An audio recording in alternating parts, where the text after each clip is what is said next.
Hi, and welcome to episode 298 of the Untethered podcast. Today we have Gal Bason joining us.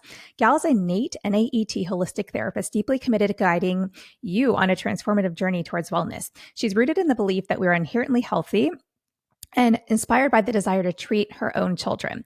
She utilizes NAET's gentle, non-invasive methods to delve into and address underlying causes of allergies and intolerances. By treating not just symptoms, but the root itself, she helps to uncover the path to your natural state of health and happiness. Quick disclaimer, all information, content, and material of this podcast are the opinions of the speakers and is for the informational purpose only and not intended to serve as a substitute for the consultation, diagnosis, and or medical treatment of a qualified healthcare provider.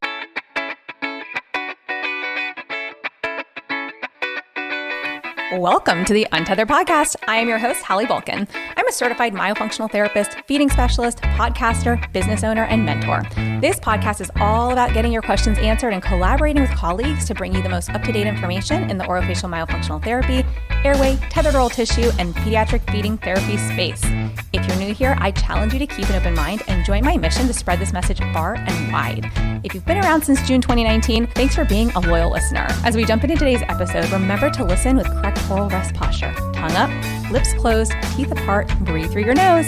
Let's get started.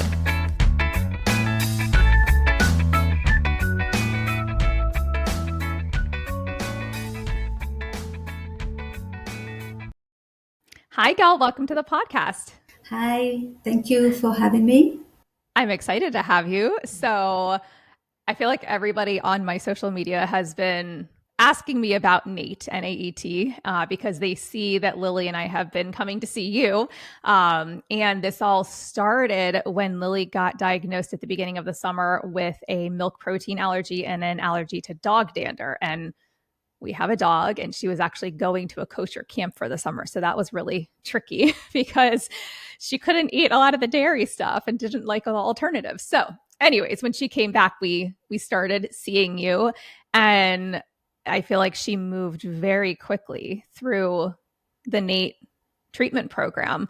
And we started seeing, she wasn't getting hives up her body all the time when we started to reintroduce dairy and so on and so forth. But I know that there's a very methodical way of treating this. And so I would love for you to explain to our listeners what NAET is, because I think the NAET method, was new to me.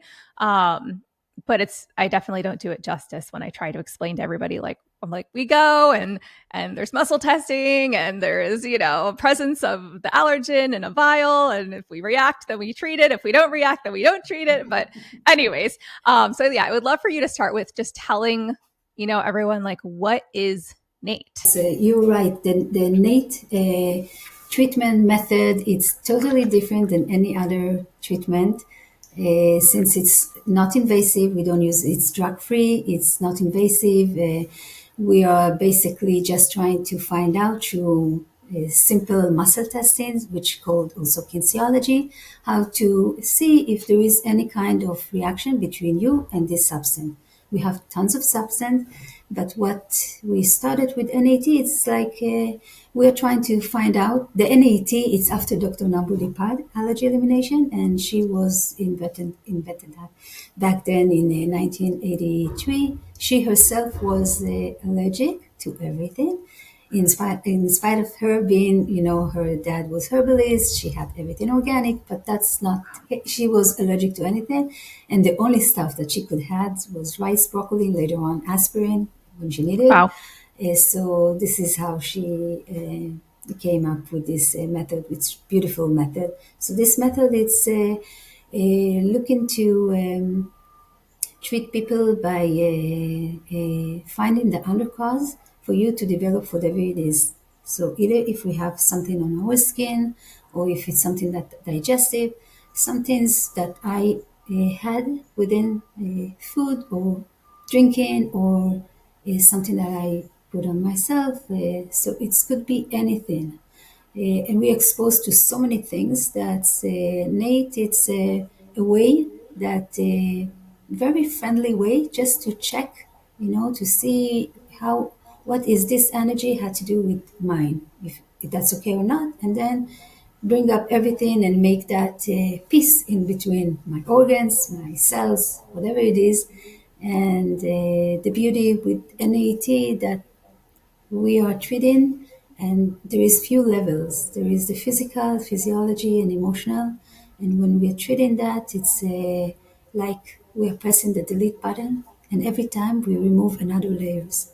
And my body is very happy because it's looking to get free of that stagnation. Because I don't even like to call that allergy. There is some kind of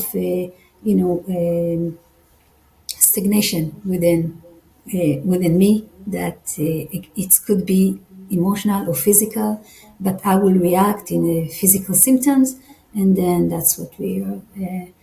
The NAT is combination of the Western and the Eastern medicine, and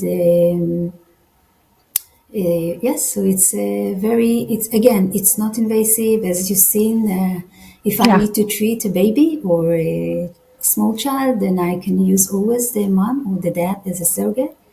But yes, so Yeah, it's been great because Lily, when she hears like allergy, I think her brain, even as a child, she's never had any allergy shots, but her mind all of a sudden went to like, I don't want to get shots. And I was like, who said anything about shots? There's no shots involved in this. And so I do love that it's like non-invasive. And you mentioned it's a mix between Eastern and Western medicine, but it feels, for me, it feels, because I know it's based on, like we've talked about, three things. So it's based on kinesiology, yes. chiropractic, and what's the third one? So kinesiology, the acupressure, and Oh, chiropractic. yes. Yes, so three things. That's the combination of all. When treating with the kinesiology, it's pretty much simple. You know, the kinesiology, it's a method that's based on the theory of movement of the human body. So every time when I test something, if I'll see the strongest or weakness, when we hold the vials, and I need to show you just for Yeah. people to understand what is a vial. It's simple, it's small, and it could be, you know, like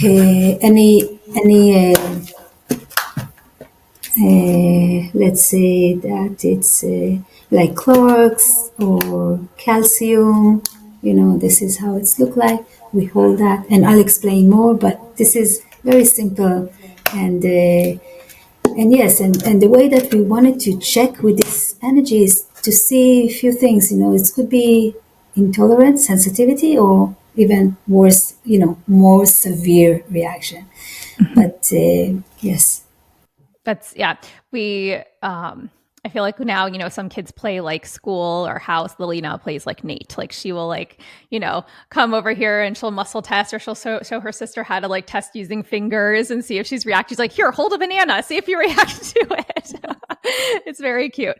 And then I know when we've been in your office, like sometimes she'll kind of like sit there and put her arm out and like push it down and, do the muscle testing just on herself to see what happens. So, but it's great because like she has a cold right now, and I know you made us Lily's saliva like vial, and so she was holding that yesterday, and I did her back and everything, and did the treatment, and but she knows all the points, so then she was able to do all the points on herself, and I was just watching her, and I was like, this is so amazing to see her, you know, being aware. know. Yes, yes, Yeah, exactly. That's beauty because they're taking also responsibility doing the yeah, treatment, and that's the beauty because they want to know more, and they're asking, you know, what's how do I need to do? Like they're cooperate, and that's wonderful, and that's the beauty also with Nate because I don't want to see people forever and they don't want to see me forever, so we yeah. wanted to learn how to treat ourselves, whether, you know, wherever we are, there is a way that we can treat ourselves and not getting, you know, too much stress from Yeah. things. Yeah. So we kind of talked a little bit about like what the treatment looks like, but is there anything else that you would add? Because I feel like I kind of talked about it a little piecemeal. Uh, so yeah, so we were talking about the way that we are doing the treatment by the kinesiology, which is the muscle test, and then tapping on the back. It's the second part where we are trying to give like a message. So when we are treating with NAT, it's trying to give a message back to my body to understand that it's not an enemy but a friend. So this is the huge difference between any other thing. We're just trying to build up something and get that faith and trust for my body that it's okay. And then we'll start to see, what is it that we need to eliminate. Usually when we're doing the treatment, of course, the first part, it's, to do the muscle test, and then we figure it out what is the allergen, and then the person holding the vial, and he needs to hold that for the next 20 minutes after doing the treatment, yes. And after that, we just assess, we see how strong or weak, if needed more treatment, and this way we proceed with any other substance later on. But yeah, it's simple. Not again, it's the way that usually when I look at that treatment, what I like it so much about this, that it's all in my environment, and I can come up with all kind of things that I can, being aware to what I'm eating and drinking, and being exposed to so many things, and knowing that everything have his own energy, which not always can be okay for us, and we just need to being aware of that. Yeah. That's another thing that I think important for me when I see my patient, to explain way beyond what we're doing in the NAET. Yes, this is the bottom line what we're doing, but we can avoid so many things by just walking in a clear and clean path for ourselves.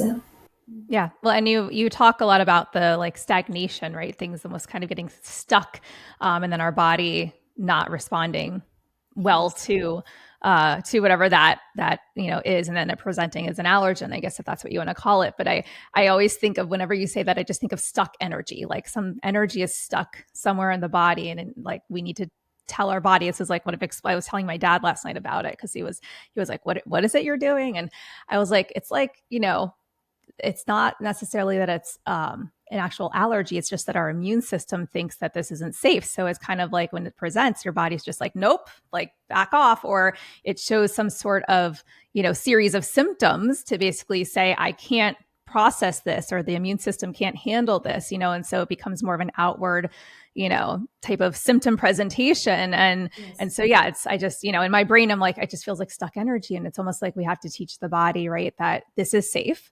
This is not going to harm you, and kind of open up the channels and kind of let energy continue to flow through our systems again, and let everything kind of work in harmony. So I don't know if that was a good explanation or not, but I tried. An explanation, and I tell you, it's like going back and try to remind the body how to react, because our soldiers knows how to act and what to do. But from some reason we neglected that, and we exposed ourselves to so many things, whether we were aware to that or not. If it's vaccine, if it's all kind of things, food, processed food, there is tons of things around us, and every day more and more. And our job is really to be responsible on whatever it is that we are eating and drinking. It's very simple. The story is very simple.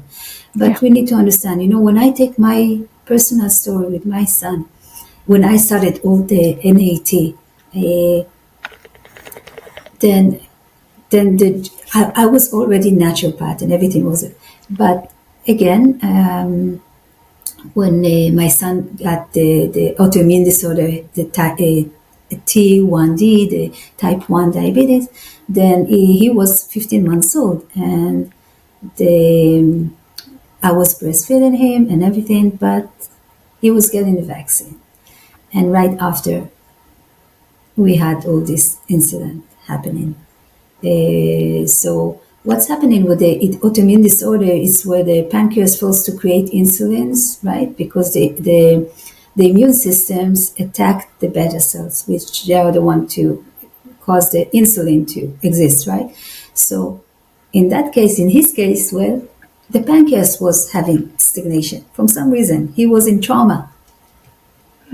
Whatever was getting him to be in that trauma is emotion, could be the trauma of the I don't know, but I'm just saying that at the same time, it was Yeah. vaccine. And vaccine could be very, very, there contains so much in the vaccine. Yeah. A simple one that we are getting into, it's Yeah. so. Well, and I know, like for me, I got that MCAS, the mast cell activation syndrome diagnosis this summer from a functional medicine doctor who basically told me I was going to have it for life, and I was like, I don't believe that. Like you can heal anything in the body, like, and that's I'm so glad I found you. But I also remember just speaking to insulin resistance that MCAS can impact your insulin, and I know that histamine levels play a big role in that, and the mast cells because they're inflammatory cells. And there's just all this stuff I remember like reading about when I was doing a deep dive into trying to understand what this meant.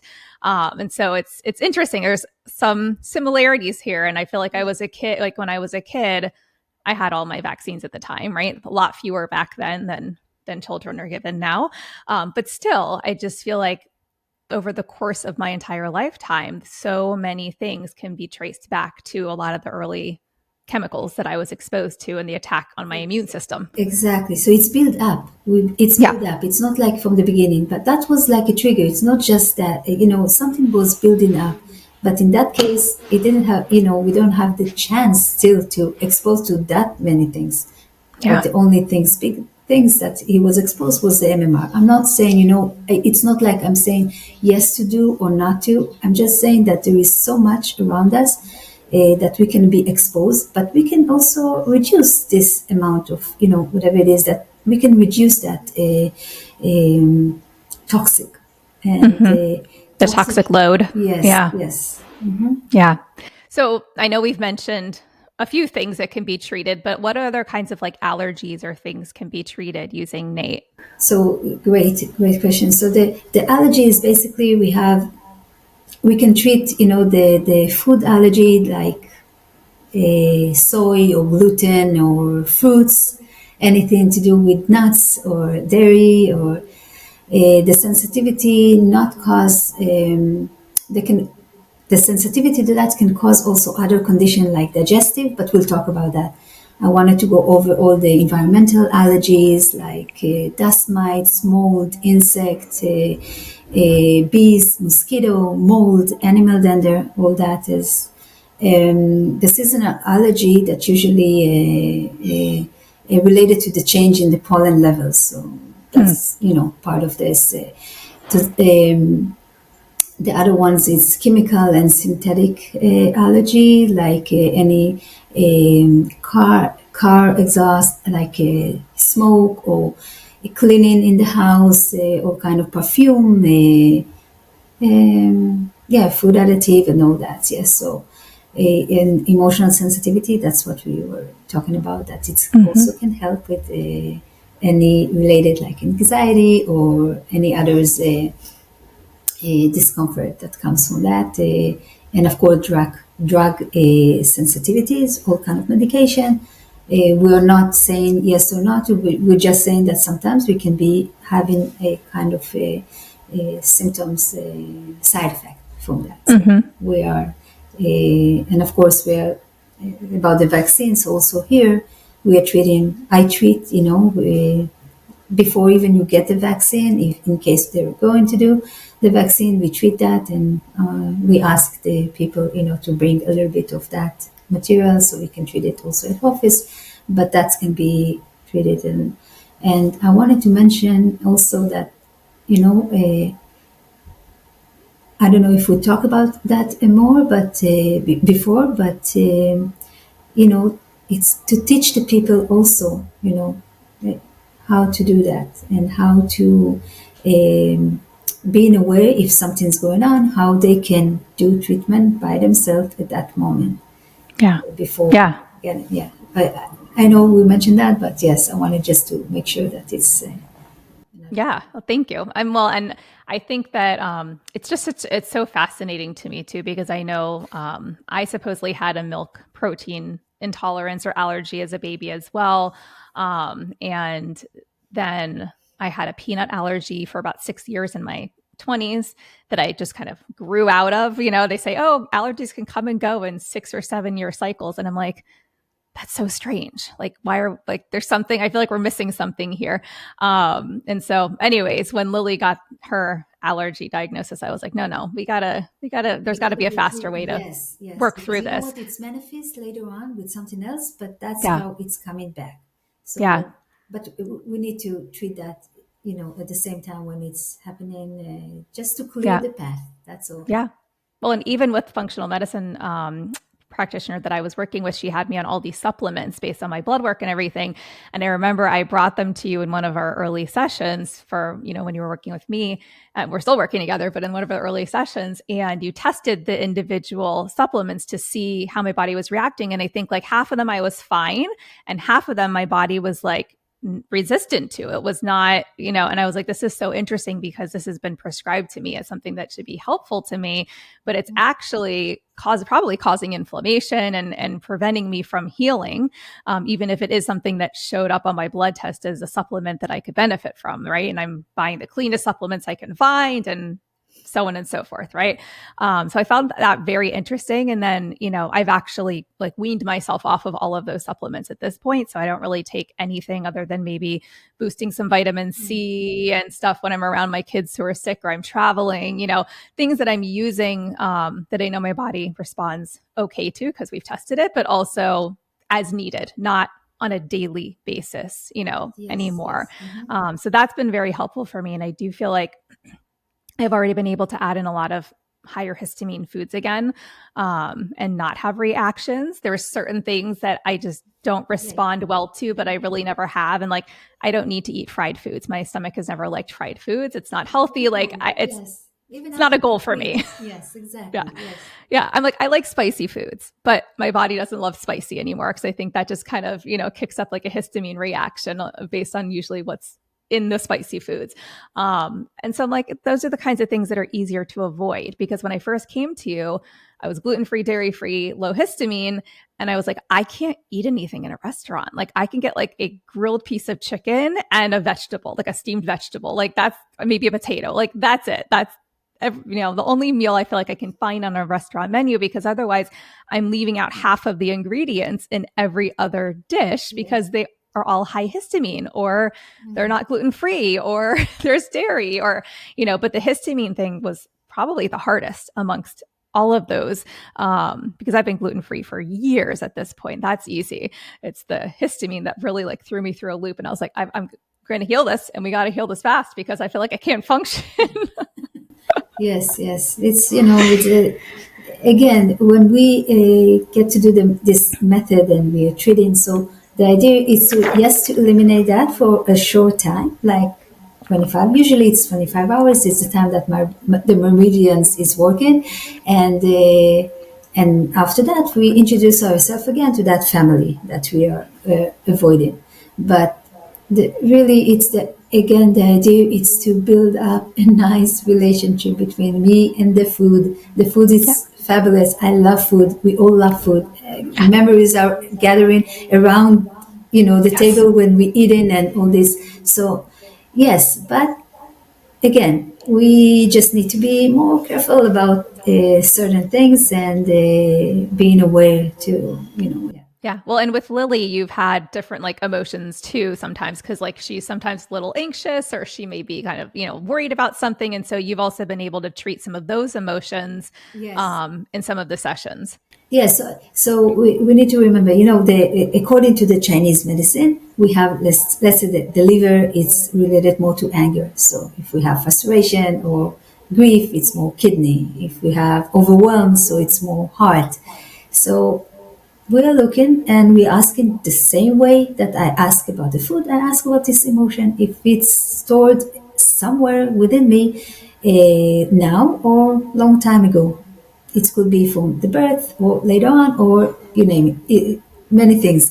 So, each and every glands have his own identity. So each and every the pancreas, the parathyroid, like so.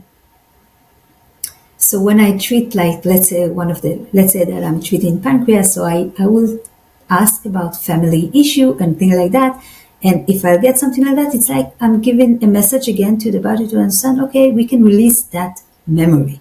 Let's Yeah. delete it. And that's, going away. So this is, And again, it feels like it's kind of moving that energy through the body, kind of yes, yes. moving beyond stagnation. Uh-huh.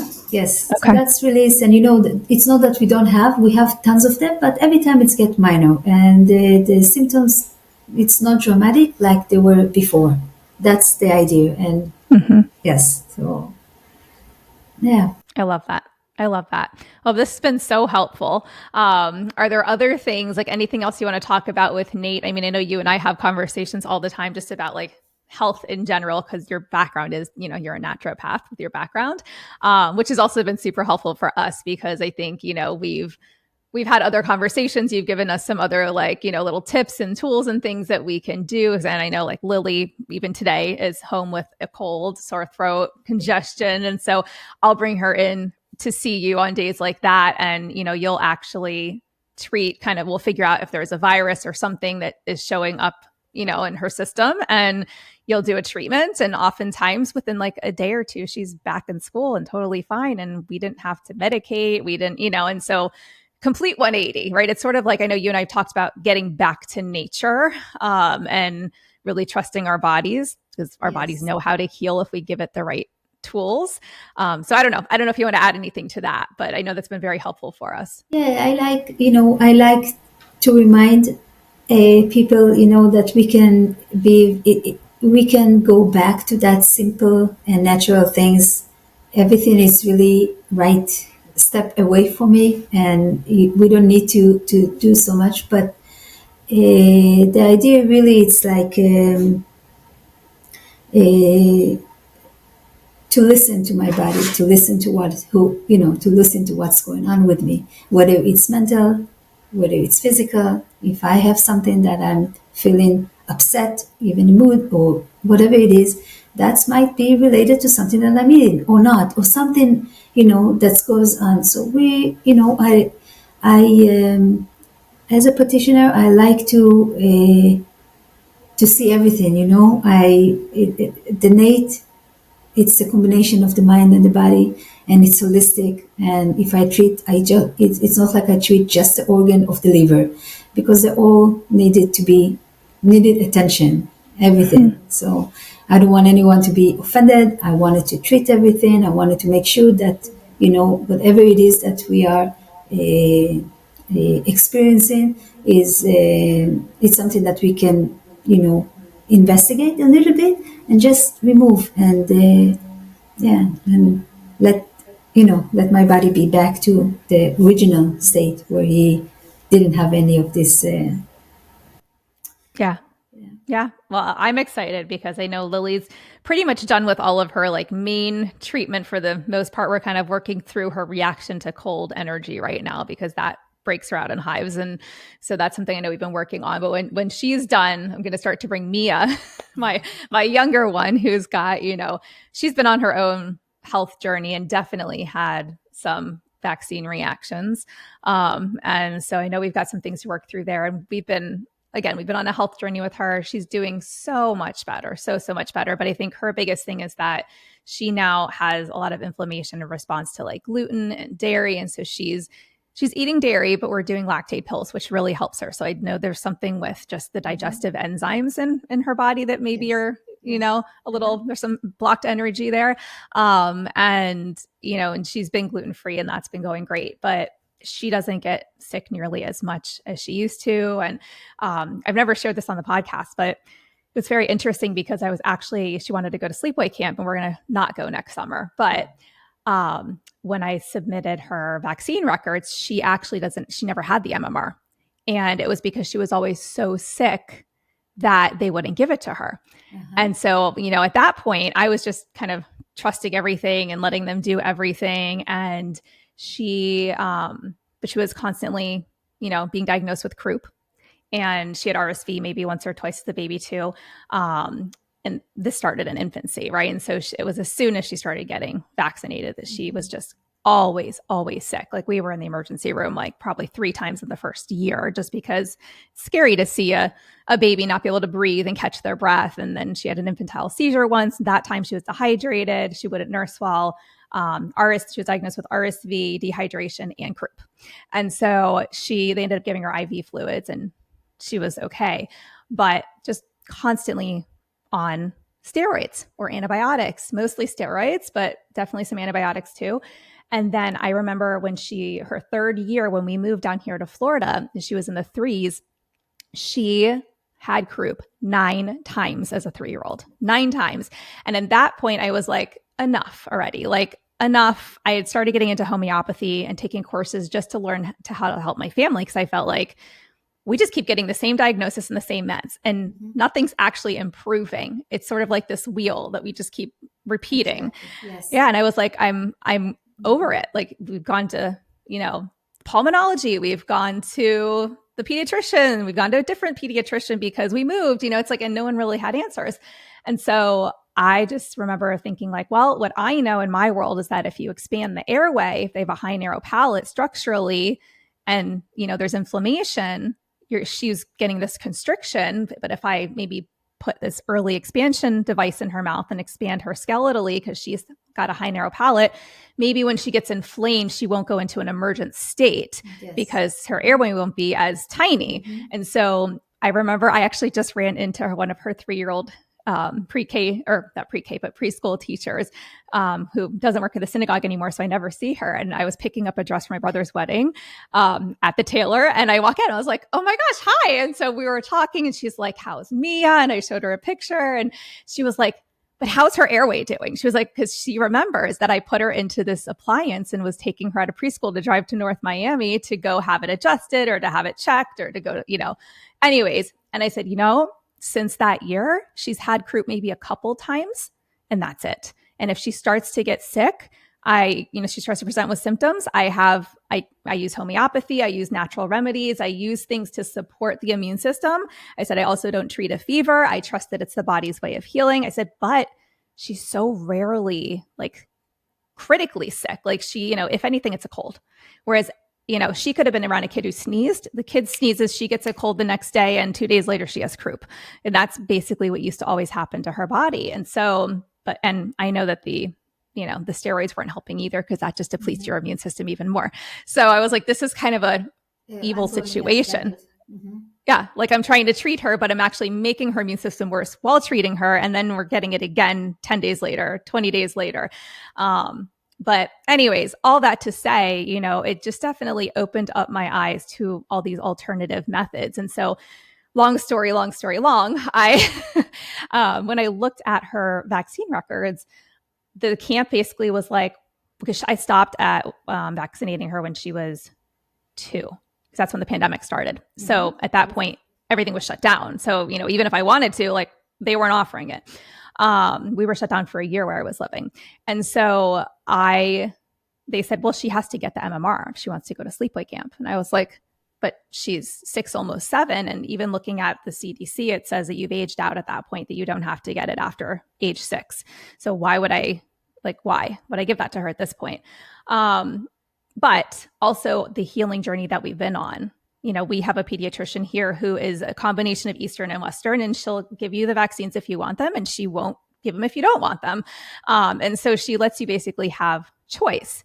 And, I'm at this point where I'm like, I'm doing my research and I'm trying to heal my children, and putting chemicals in their body while we're trying to heal doesn't make sense to me any longer. So, and the craziest part I will say is that, and I'm still on a learning journey. I won't say that I'm anti, vax or anything, but I am anti putting chemicals in children's body for absolutely no reason. And it seems like more and more and more of these vaccines, I think there's over 100 on the schedule now. There's absolutely no reason for most of them. Absolutely no reason for most of them. So, and I'm sure I'm going to get a lot of people listening to this going like, oh my gosh, I had no idea Hallie felt this way or thought this way. Listen, like before 2020, I was just blindly following everything. I'm totally with you. And then I woke up. And it made me get, kind of give a hard look at everything I put in my kids' bodies, because the healthiest children that I know are children that have never had vaccines. And it's absolutely mind blowing to me. And I'm still trying to grapple with that, because I'm like, at this point, I just want to be able to heal my kids. And if anything that's kind of remnant in their systems, I just want to make sure that their immune systems are healthy and that they're healed. Yes. But anyway, so yeah, Yeah. long story long, not so No, that short. was good that you mentioned that. It's like waking up to few Yeah. things, and that's okay to say Mm-hmm. your. Yeah, we just need to talk about that, and if that's what we feel about not or yes, this is something that we Yeah. need to Yeah. Well, and it's, and I know, like we said, like we've talked about kind of returning back to nature and getting back to allowing our bodies and, to when you do what they go. know best. Yes, when you go to the grocery, you can skip 13 aisles and you can go just to one aisle where you consider that food as food. Even Yeah. that, we need to, the pesticides and things like that, tons of things. That's okay, but at least we are giving the energy of cucumber. It's different than the energy of something, that the processed Yeah. food that I'm eating or the fried, it's different. Yeah. Yes. So we wanted to keep it simple, and this is the way that we can protect our kids, our family, and the community needs to need to be more into that, and with the when I'm talking about about the let's say about all the asthma and respiratory Mm-hmm. system. This is But with something that Mia. yes, Yeah. yeah, exactly, yes. So this is you can improve that.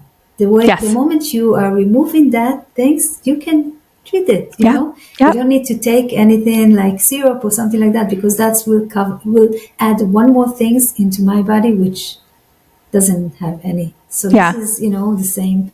Yeah. So Well, that's what it turned into, right? It turned into her croup became like viral or allergy induced asthma. They couldn't tell me which one it was. They just said, oh, it's one or the other. And hopefully she'll grow out of it by the age of 4. And she was like 2 at the time. And so I had a rescue inhaler, albuterol on hand. I had dexamethasone on hand. Like the doctor just gave it to me to keep so that when she would have these like middle of the night wake ups, because that's when croup always seems to kick into play in the middle of the night, we wouldn't have to go to the emergency room. And at the time I was like, oh, this is great because it saves me a trip to the emergency room with my kid.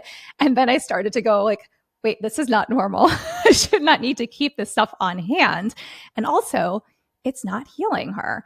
And the fact that they were telling me that she might turn into a kid who has like lifetime asthma, I was like, okay, like this feels like it's in my hands now. And I need to figure out how to heal her before we get to the point of that.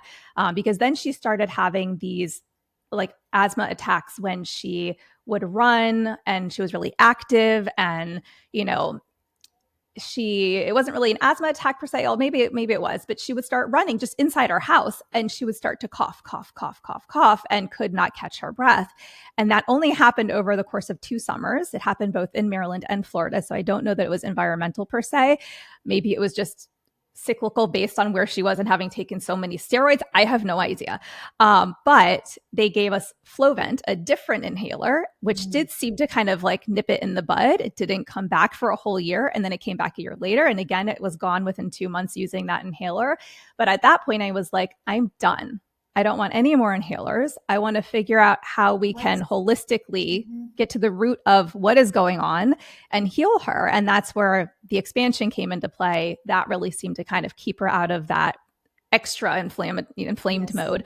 And now it's just a matter of getting down to a big part of it. I think for her too is gut health, like the gut health. And she was like her belly was always distended and she was very gassy and just like uncomfortable and fatigued, really tired. And then last year she started waking up in the mornings before school, and she loves school, and she would say, my tummy hurts. And every single morning my tummy hurts. And I was like, but nobody could kind of pinpoint it. And so I was like, I'm just cutting out gluten. I'm going to see what happens. And her stomach aches went away. She didn't have stomach aches anymore. And some of her bloating went down. And, then working with functional medicine, they recommended cutting out the dairy, which did help some.